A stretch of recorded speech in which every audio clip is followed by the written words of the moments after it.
Hi అండి అందరికీ welcome to Anush అమ్లు vlogs. అందరూ బాగున్నారా? మేమైతే మస్తున్నాం. మీరు కూడా బాగుండాలని మనస్ఫూర్తిగా కోరుకుంటున్నాను.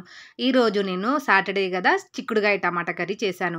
చిక్కుడుగాయల్ని బాగా చుంచుకొని వీటిని బాగా క్లీన్ చేసి ఒక గిన్నెలో వేసేసుకొని దాంట్లో కాస్త వాటర్ వేసేసుకొని అది బాయిల్ చేస్తున్నాను.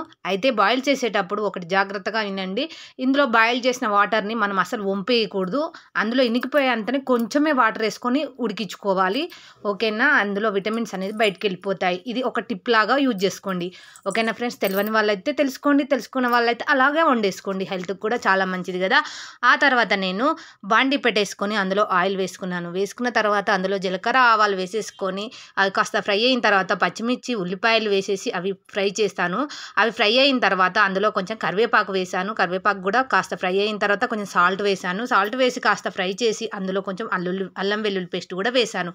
అది కాస్త ఫ్రై అయిన తర్వాత ఇప్పుడు మనం కొంచెం పసుపు వేసుకుందాం. పసుపు కూడా వేసేసి అది కాస్త ఫ్రై అయిన తర్వాత ఇప్పుడు అందులో మనం ఈ టమాటకాయ ముక్కల్ని వేసేసుకుందాము. ఈ టమాటకాయ ముక్కలు కూడా బాగా ఫ్రై చేసుకోవాలి ఫ్రెండ్స్. బాగా ఫ్రై అయిన తర్వాత ఇందులో మనము ఇప్పుడు చిక్కుడుకాయ ముక్కల్ని కూడా ఉడికించుకున్న చిక్కుడుకాయ ముక్కల్ని కూడా వేసేసి బాగా కలిపి మూత పెట్టేసుకుందాము. ఈలోపు అది బాయిల్డ్ అవుతుంది ఫ్రెండ్స్. ఓకేనా ఫ్రెండ్స్? మీకు కనుక మా వీడియో నచ్చినట్టయితే లైక్ చేయండి, షేర్ చేయండి, సబ్స్క్రైబ్ చేయండి. ఓకేనా ఫ్రెండ్స్? ఊరికేనే అలా చూసి వెళ్ళిపోకుండా కొంచెం కాస్త సబ్స్క్రైబ్ చేయండి ఫ్రెండ్స్. కొంచెం కింద గంట కూడా కొట్టండి. కొంచెం లైక్ చేయండి ప్లీజ్ ఫ్రెండ్స్, ఏమనుకోకుండా. ఓకేనా ఫ్రెండ్స్? మీరు కనుక మాకు సబ్స్క్రైబ్ చేసి లైక్ కొట్టడం వల్ల మేమనేది మా వీడియోలు అనేది ముందుకు పోతూ ఉంటాయి. మీరు మాకు ఎంతో హెల్ప్ చేసిన వాళ్ళు అవుతారు.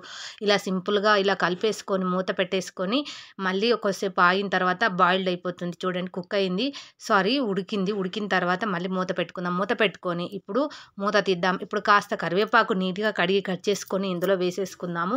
వేసేసుకున్న తర్వాత మళ్ళీ మూత పెట్టి కాస్త ఇలా ఉంచేసి ఒక ఉడుకు ఉంచేసి ఇంకా తీసేద్దాం, మూత తీసేద్దాం. చాలా అంటే చాలా బాగుంటుంది. ఒక్కసారి కనుక నేను వండిన విధానం మీకు నచ్చినట్టయితే మీరు కూడా తప్పకుండా ట్రై చేయండి.